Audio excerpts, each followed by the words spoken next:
Ladies and gentlemen, DAIMA just said screw it. Who needs a Super Saiyan 4 explanation? You guys don't need to know how Super Saiyan 4 extends after DAIMA. Just take it for what it is. To be honest, I know that there's going to be a ton of people that are going to be upset at this.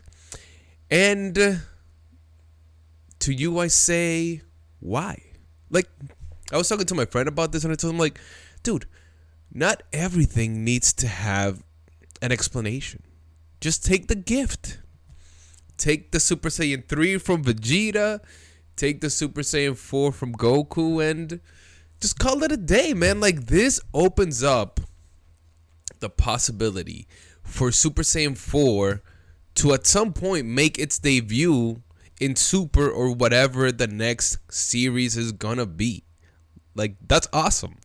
And the fact that, Goku was already beat up, it leaves the opportunity for the actual potential of Super Saiyan 4 to be, I don't want to say limitless, but we don't know, right? Because he was beat up and he was able to keep up with Goma for a bit, but we don't really know the extent of Super Saiyan 4 when it comes to its power, which means that Super Saiyan 4 could be stronger than Instinct. Now, obviously, they would have to put in some caveats on a way to maybe make it a little bit more powerful. Maybe there is some fusion thing going on between Ultra Instinct and Super Saiyan 4 to make it like stronger per se. Anyways, I don't know, but anything is possible at this point after DAIMA, and I'm for it, man. Like, look, Dragon Ball Z is silly. Dragon Ball Z is not like this anime that's always keeping all the continuities. I mean, we know that Toriyama is notorious for forgetting characters and things, so that's fine. Just take the anime for what it is and take the wins, man. Take the wins. So, a couple of things that I want to go over of this episode, which I thought were pretty cool. First of all, Goku tells us here that when it comes to Super Saiyan 4, this wasn't something that was awakened by the old Namekian dude, which is what we all thought. Instead, he says here that he had been training a lot after Buu. And that's why, he was able to attain this form. So that kind of debunks the whole just link to the, demon realm and all that. We got Super Saiyan 3, or as Vegeta likes to call it, what was it? Ultra Vegeta 1? Yeah, Ultra Vegeta 1. I thought that was funny, but I don't know. Like, they could expand a little bit on that transformation and make it a bit different than the actual Super Saiyan 3. I think that it's overdue, and we're starting to see it a little bit with Ultra Ego and Ultra Instinct, where these characters kind of go their own way, right?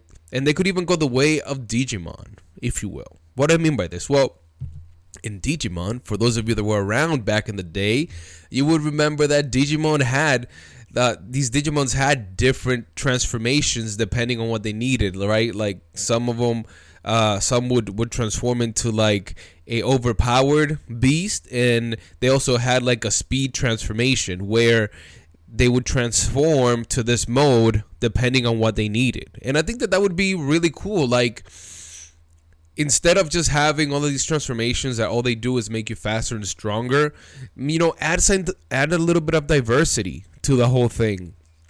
Like, can Goku have a transformation where he is like just freaking a juggernaut, super powerful, or Vegeta have one where he's like super speedy? Like, we need to start going making shifts and making all these characters different, because I think that's how you make this anime unique and being able to keep up with the times.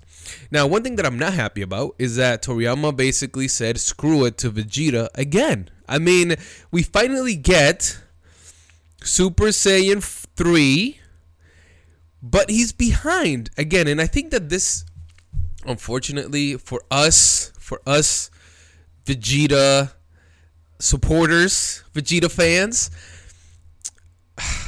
unfortunately, I think that this is gonna be the stereotype for Vegeta. Outside of him being like a simp or a pervert, whatever you want to call it, I think that the stereotype for Vegeta is that he's always going to be a step behind. Unfortunately, it kind of sucks, but I just feel like they're not gonna break away from that, which is unfortunate. But I just feel like, you know, the faster we learn this and we accept, then the more enjoyable Dragon Ball is gonna be, right?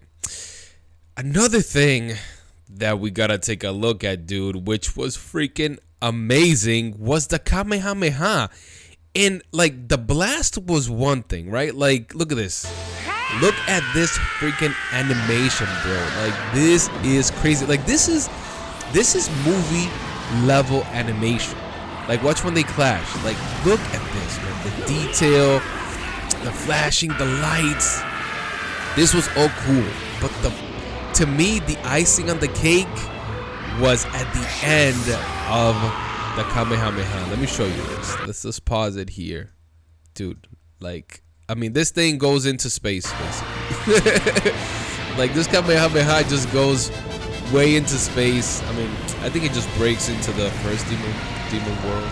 Anyways, dude, like, I couldn't get over the animation.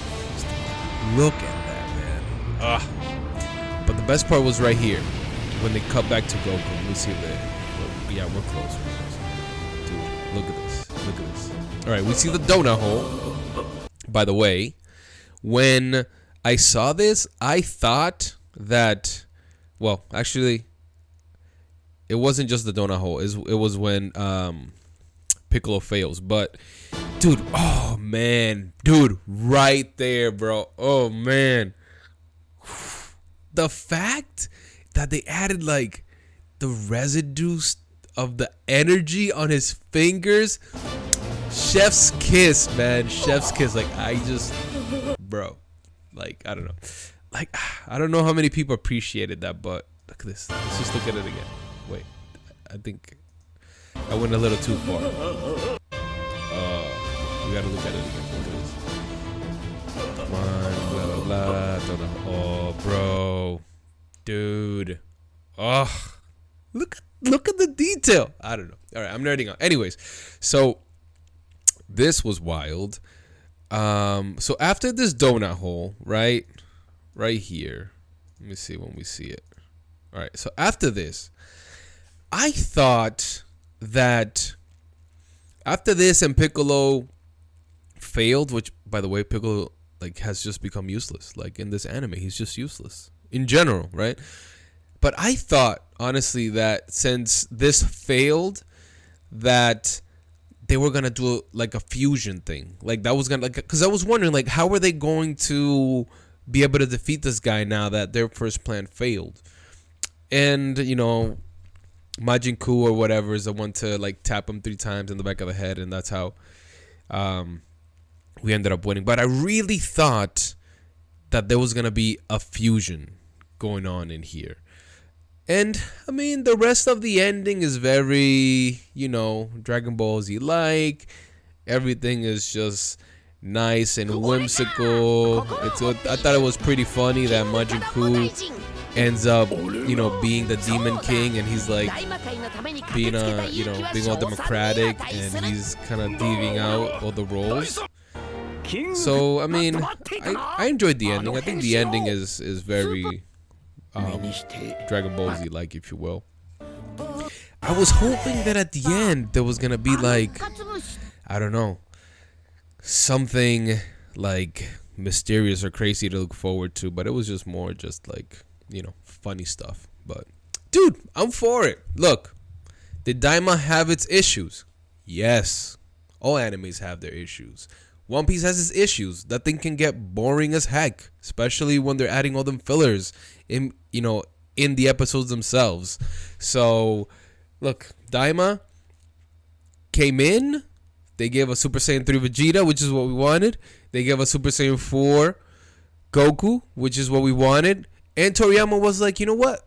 Screw it. I don't need to explain all this stuff. This is what you guys want.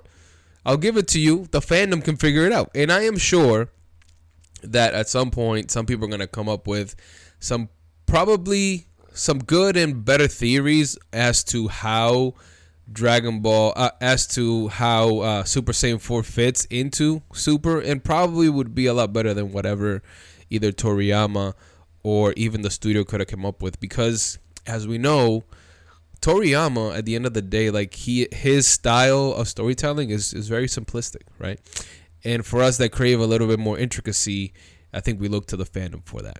And I'm looking forward to see some of the videos and some of these theories that come out. Anyways, let me know what you thought about DAIMA overall. If you've been keeping up, let me know what you think. Let me know in the comments. Make sure to subscribe as well. I think I'm going to tune in for the English one when we get to the final fight, just to see the English dude, I forget his name, interpret Goku. Because still today, I'm sorry, man, like that's Goku for me. This whole like girly voice Goku doesn't do it. Anyways, let me know what you think. And as always, just want to remind you that we must persevere. Peace.